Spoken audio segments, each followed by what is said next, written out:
Shalom, bien-aimés dans le Seigneur, shalom. Merci encore de continuer de s'abonner dans notre chaîne massivement. Nous allons continuer à mettre des vidéos et à partager avec vous la parole et la pensée de Dieu et surtout de vie de prière. Alors nous allons vous continuer, nous vous demandons de s'abonner et de partager plus nos vidéos à travers vos amis. C'est très important. Alors, nous allons parler de quelque chose de très important et de capital pour nous, étant qu'enfants de Dieu. Et nous allons parler de ce que nous appelons par la foi. Et on va parler ça dans d'autres dimensions. Et ce que nous allons intituler, c'est que les 5 étapes pour avoir une foi qui déplace les montagnes. Dieu a créé l'homme à son image. Or, Dieu est esprit. Donc, l'homme aussi est avant tout esprit. Écoutez, bien-aimés dans le Seigneur. Cet esprit est enveloppé dans un corps physique. L'essence de l'homme n'est donc pas son corps physique. Perception à travers ses 5 sens. Mais plutôt l'esprit que Dieu a mis en lui. L'esprit qui est en nous est divin. Et la Bible affirme que nous sommes de Dieu. Dans Psaume chapitre 82, le verset 6, la Bible dit ceci. J'avais dit, vous êtes de Dieu. Vous êtes tous des fils du Très-Haut. Dans Jean chapitre 10, le verset 34, la Bible dit ceci. Jésus leur répondit, n'est-il pas écrit dans votre loi, j'ai dit, vous êtes de Dieu. Écoutez, bien-aimés dans le Seigneur, c'est très important la parole du Seigneur. L'homme court après le comblement de ses besoins, mais après avoir obtenu des réponses favorables, il reste sur sa faim. En réalité, cette faim est la recherche de la gloire de Dieu et également la plénitude de la manifestation de Dieu. Comment être comblé de tout manque? Dans Jean chapitre 6, le verset 34 jusqu'au verset 35, la Bible nous dit, il lui dit, Seigneur, donne-nous toujours ce pain. Jésus leur dit, je suis le pain de vie. Celui qui vient à moi n'aura jamais faim. Et celui qui croit en moi n'aura jamais soif. En croyant en Jésus, le vrai pain de vie, dans Jean chapitre 11, le verset 40, Jésus dit, ne t'ai-je pas dit que si tu crois, tu verras la gloire de Dieu?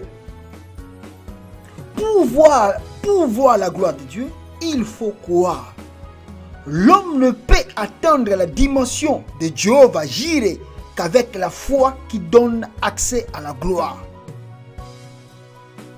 Dans Matthieu chapitre 17, le verset 20, la Bible dit ceci. C'est à cause de votre incrédulité, l'air du Jésus.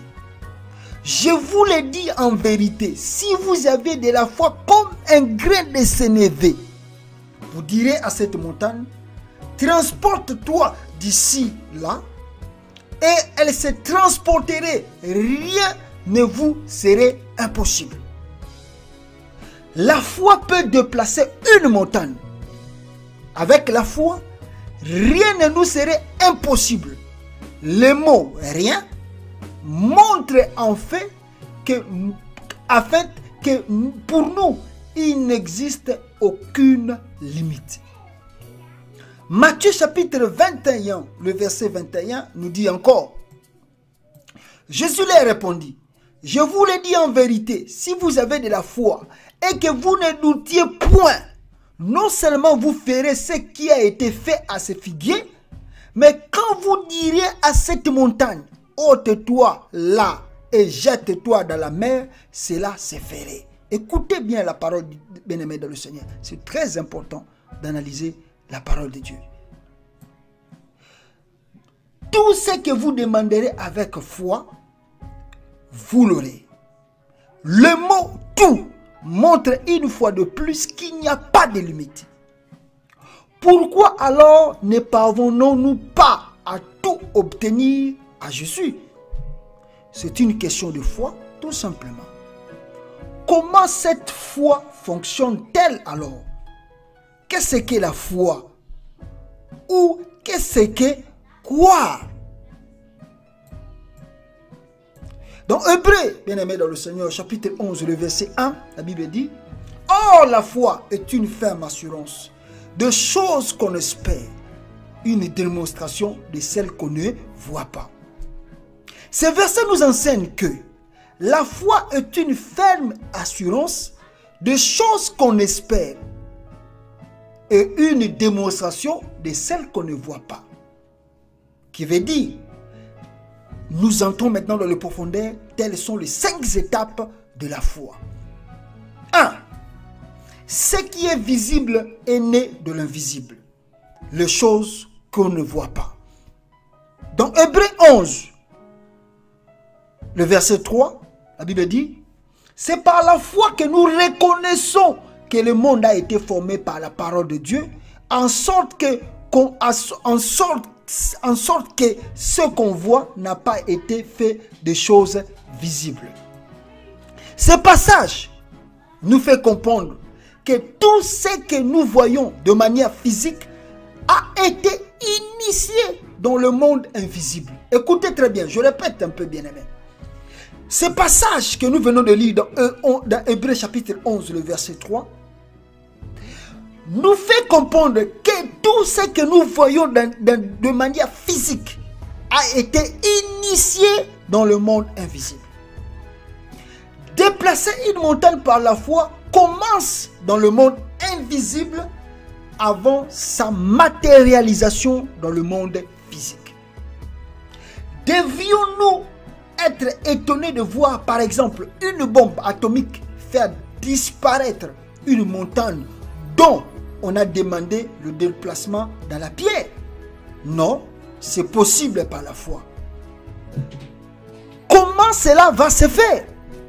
Importe peu. Lorsqu'on s'interroge sur la question, on manque de foi justement. Sachons seulement que les circonstances vont se mettre en place pour que la montagne se déplace effectivement. Dans Jean chapitre 1, le verset 1 jusqu'au verset 3, la Bible dit: au commencement était la parole, et la parole était avec Dieu, et la parole était Dieu. Elle était au commencement avec Dieu. Si vous voulez lire la suite, bien aimé, vous allez comprendre qu'est-ce que la suite nous réserve.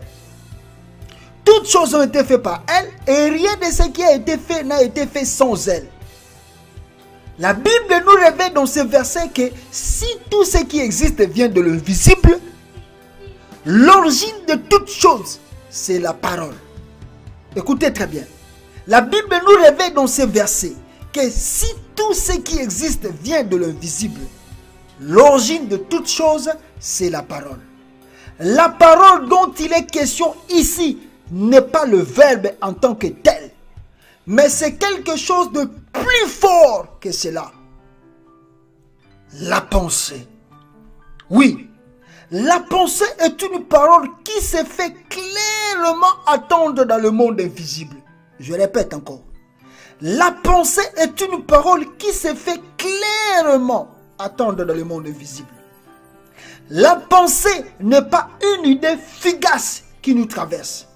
C'est une idée que nous mûrissons et entretenons et dont nous attendons des effets.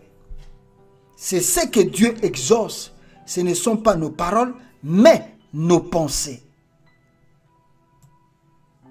Dans Ecclésiaste, chapitre 10, le verset 20, la Bible dit: ne maudis pas les rois, même dans ta pensée, et ne maudis pas les riches dans la chambre où tu te couches, car l'oiseau du ciel emporterait ta voix, l'animal ailé publierait tes paroles. Ce passage montre clairement que la pensée est une parole. Elle est une voix et cette voix résonne dans le monde invisible. Je répète encore, bien-aimé. Ce passage montre clairement que la pensée est une parole. Elle a une voix et cette voix résonne dans le monde invisible. Ce que Dieu exauce, ce sont nos pensées dominantes. Ce que Dieu exauce, ce sont nos pensées dominantes. Attardons-nous quelque peu sur l'exemple de Pierre. Il a d'abord marché sur l'eau parce que dans sa pensée, il a cru en la parole de Jésus qui lui a dit, viens. Il a focalisé ses pensées sur l'objectif qu'il devait atteindre, rejoindre Jésus. Mais lorsque le vent a soufflé, Pierre n'a pas prononcé une seule parole. Mais tout s'est joué au niveau de sa pensée. Ses pensées de confiance en la parole de Jésus est focalisée initialement sur la réalisation de son objectif. Se sont changés à la vue du vent, en peur de se noyer, et il a coulé. Dans Job chapitre 3, le verset 25, ce que je crains, c'est ce qui m'arrive. Ce que je redoute, c'est ce qui m'atteint. Ces versets ne dit-il pas que ce que je crains, c'est ce qui m'arrive. Ce que je redoute, c'est ce qui m'atteint. Lorsqu'il y a contradiction entre la parole et la pensée, cela provoque la cacophonie dans le monde invisible et le négatif qui domine la pensée prend le dessus. Je répète, bien aimé. Lorsqu'il y a contradiction entre la parole et la pensée, cela provoque la cacophonie dans le monde invisible et le négatif qui domine dans la pensée prend le dessus. Au lieu d'être exaucé comme on le dit avec le verbe, on reçoit une réponse contraire. Que celui qui doute ne s'imagine pas qu'il obtiendra la moindre des choses du Seigneur. Dans Jacques chapitre 1, le verset 6 jusqu'au verset 7, la Bible dit, mais qu'il la demande avec foi, sans douter, car celui qui doute est semblable au flot de la mer, agité par le vent et poussé de côté et d'autre. Qu'un tel homme ne s'imagine pas qu'il recevra quelque chose du Seigneur. Dans le livre de Matthieu, la Bible nous donne une autre illustration.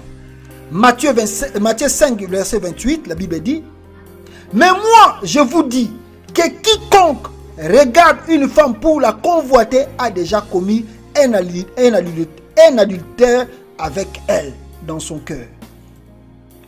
Dieu nous montre qu'il considère que l'acte est déjà consommé rien que parce qu'il a déjà eu lieu en pensée. Je répète, Dieu nous montre qu'il considère que l'acte est déjà consommé rien que parce qu'il a déjà eu en pensée. C'est une démonstration que tout se passe d'abord dans le visible avant la matérialisation dans le monde physique. Lorsque nous prions, nous devons penser et croire qu'effectivement nous avons reçu ce que nous demandons. Dans Marc chapitre 11, le verset 24, la Bible dit ceci, je vous le dis en vérité, si quelqu'un dit à cette montagne, ôte-toi de là et jette-toi dans la mer, et s'il ne doute point en son cœur, mais croit ce qu'il dit arrive, il le verra s'accomplir. C'est pourquoi je vous dis, tout ce que vous demanderez en priant, croyez que vous l'avez reçu et vous le verrez s'accomplir. Nous allons se limiter d'abord ici par des versets bibliques et notre deuxième partie, nous allons continuer. Mais nous voulons un peu, parce que nous avons tellement cité des versets bibliques, on va essayer un peu d'analyser profondément ce que nous venons de lire et de ce que nous venons de lire comme dans la Bible. Mesdames et messieurs, Seigneur, la Bible est claire. Si vous êtes un enfant de Dieu et si vous voulez, n'est-ce pas, grandir et comprendre le mystère de Dieu, la première des choses, il faut avoir la foi. La foi est une ferme assurance des choses qu'on espère, mais une démonstration de celles qu'on ne voit pas. Cela veut dire beaucoup de choses. Dans le passage biblique que nous venons de lire, vous allez comprendre que Dieu dit à ses disciples, si vous avez la foi, vous direz à cette montagne. Quand la Bible prend l'exemple de la montagne, imaginez, regardez un peu la montagne. Regardez comment la montagne est. Mais comment un homme peut dire à la montagne de se déplacer? Pourquoi Jésus-Christ a pris l'exemple, n'est-ce pas, d'une montagne? C'est-à-dire, Jésus veut nous dire, étant qu'un enfant de Dieu, que rien, absolument rien n'est impossible devant nous, étant qu'enfant de Dieu. Voilà le pourquoi la Bible nous appelle de petits dieux. Pourquoi la Bible nous appelle de Dieu? Parce que dans la pensée de Dieu, dans l'esprit de Dieu, l'homme qu'il a créé dans son image, il lui a mis la capacité de faire raisonner et d'appeler les choses qui n'existent pas de revenir en existence, c'est-à-dire de se matérialiser. Et que cela vient dans le monde physique. Quand Jésus prend l'exemple de la montagne, il veut encore nous dire, étant qu'enfant de Dieu, vous ne pouvez douter de rien. Tout ce que vous avez comme idée, comme pensée, tout ce que vous avez comme rêve, si vous mettez la foi, croyez-moi que ce rêve va se réaliser. Si vous avez par exemple besoin de mariage, la Bible dit, si vous avez la foi, vous direz à cette montagne de sauter. Vous allez dire, moi, je crois que mon mariage arrive. Et arrive très bientôt. Si vous avez la foi, bien-aimé, et que vous cherchez du travail, vous allez dire, travail. Je sais que moi, étant qu'un enfant de Dieu, dès demain, j'aurai ce travail. Tout ce que vous avez besoin, la première des choses, il faut les imaginer. Il faut les mettre dans tes pensées. C'est-à-dire, au moment où tu pries et que tu demandes quelque chose à Dieu, ce que tu dois faire, tu regardes maintenant la chose là que tu demandes. Si c'est une voiture, si c'est le mariage, si c'est une bénédiction, si c'est l'argent, si c'est la guérison que tu cherches. Bien-aimé, raisonne quand tu pries simplement, commence déjà à voir que la chose que je demande maintenant, je vais le voir se matérialiser. Voilà le pourquoi la Bible dit, c'est pourquoi je vous dis, tout ce que vous demanderez en priant, croyez que vous l'avez déjà reçu. C'est-à-dire, quand je me mets déjà à prier, quand je me mets déjà à genoux, quand je commence déjà à demander, Dieu me dit de déjà croire. C'est ça la foi. Des choses qu'on ne voit pas, mais nous croyons que nous l'avons déjà obtenu. Et la Bible va plus loin. C'est-à-dire, la Bible nous demande encore c'est-à-dire d'être déjà dans la joie. La joie, pourquoi? Parce que en nous avons déjà l'assurance. L'assurance que cela va se matérialiser. Et quand vous avez demandé comme ça, bien-aimé, la première des choses que je vous dirai, il ne faut plus regarder en arrière. Il ne faut plus demander quand est-ce que cela va s'accomplir. Parce que voilà maintenant le problème de nous les enfants de Dieu. On se pose, ou tu viens de prier tout de suite, mais tu commences à te poser des questions. Quand tu commences à te poser des questions, le diable rentre sur tes pensées et commence à te déstabiliser, à te faire croire que non, tu n'auras pas cette bénédiction. Quand tu viens de demander, crois que tu l'as reçu et tu le verras s'accomplir. Ce n'est plus ton problème. Crois à Dieu que non, ce que je viens de demander, je verrai son accomplissement. Un point est trait. Les restes, bien-aimés dans le Seigneur, ce n'est plus ton problème. Laisse Dieu faire son travail. Quand tu as besoin de mariage, tu dis à Dieu, moi je dois me marier cette année. C'est fini pour toi. Croise tes bras, sois dans la joie. Vois maintenant comment Dieu va agir pour que le mariage là s'accomplisse, se matérialise. Tu es malade, tu souffres d'une maladie, je ne sais pas combien des années. Bien-aimé, comme tu viens de m'écouter, je te dis maintenant, crois que tu as une guérison. Et commence à marcher avec cette foi et avec cette guérison, tu verras comment cette maladie va disparaître dans ton corps. Rien, je répète encore, rien n'est impossible à celui qui croit. Si tu crois, tu verras la gloire de Dieu. La foi est une ferme assurance des choses qu'on espère, mais une démonstration, écoutez bien, une démonstration de celles qu'on ne voit pas. Je marche la tête haute avec cette foi, en croyant, comme j'ai demandé la voiture, j'aurai ma voiture. Quand cela va arriver, ce n'est pas mon problème. Moi, je sais que Dieu va matérialiser et j'aurai ma voiture. Et c'est fini. Voilà l'exhortation, bien-aimés dans le Seigneur, pour ce moment. Et comme je dis, ça c'est que le premier partie. Nous allons continuer dans le deuxième partie, dans les jours à venir, comme Dieu va nous disposer. Continuez à partager nos vidéos et à s'abonner massivement à notre chaîne. Que mon Dieu vous bénisse. Amen.